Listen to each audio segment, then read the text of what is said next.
Efficiency of DC generator. DC generator की दक्षता को कैसे डिटरमाइन या ज्ञात करते हैं हम लोग।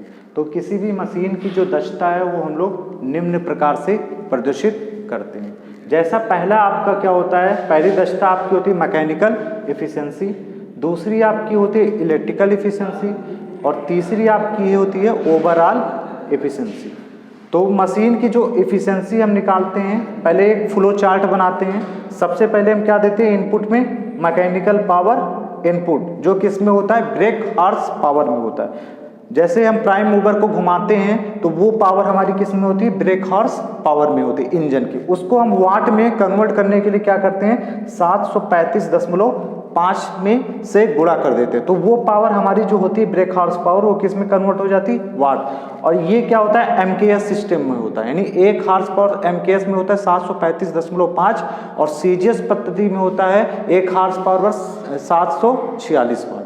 बट हमको जनरेटर का क्वेश्चन सॉल्व करने के लिए कितना मानना पड़ेगा, 735.5 वाट आपको मानना पड़ेगा। जब आप 735.5 से गुणा करेंगे हॉर्स पावर में, वो पावर किस में कन्वर्ट हो जाएगी, वाट में हो जाएगी।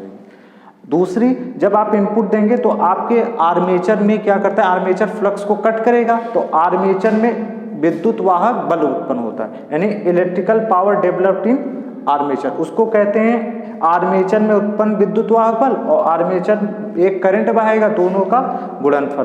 फिर तीसरा क्या होता है, आपके आर्मेचर का कुछ ना कुछ वाइंडिंग का कुछ ना कुछ रेजिस्टेंस होता है और ब्रुश होता है, उसके कारण कुछ ना कुछ लॉस होता है, जिसके कारण हमको क्या होता है, इन लॉस को घटाने के बाद कुछ ना कुछ आउटपुट पावर मिलती है। तो इसको कहते हैं इलेक्ट्रिकल पावर डेवलप्ड आउटपुट, जो टर्मिनल पे मिलता है, टर्मिनल का वोल्टेज भी और लोड पे बहने वाली धारा इनटू आईएल। फिर हम लोग क्या करते हैं, 1 by 1 एफिशिएंसी को कैलकुलेट करना। जैसे हमको निकालना है मैकेनिकल एफिशिएंसी, तो मैकेनिकल एफिशिएंसी इस फ्लो डायग्राम से हो जाएगा electrical power developed in armature और इनपुट में क्या है, मैकेनिकल पावर इनपुट। यहाँ से ये क्या है, आउटपुट EA इंटू IA और यहाँ पे क्या है 735.5 इंटू ब्रेक हॉर्स पावर। फिर दूसरा हम कैलकुलेट करेंगे इलेक्ट्रिकल एफिशिएंसी। तो इलेक्ट्रिकल एफिशिएंसी निकालने के लिए जो आउटपुट में आपको इलेक्ट्रिकल पावर मिले, electrical power developed in output, और इनपुट में आपके आर्मेचर में कितना पावर डेवलप्ड हुआ, तो electrical power developed in armature. अब यहां से आउटपुट में क्या हुआ, लोड को वोल्टेज मिला V और लोड की करंट IL, आर्मेचर में उत्पन्न EMF EA और आर्मेचर की धारा IA, दोनों के गुणनफल को क्या कहते हैं, पावर। ये भी वाट में, ये भी वाट में हो गया।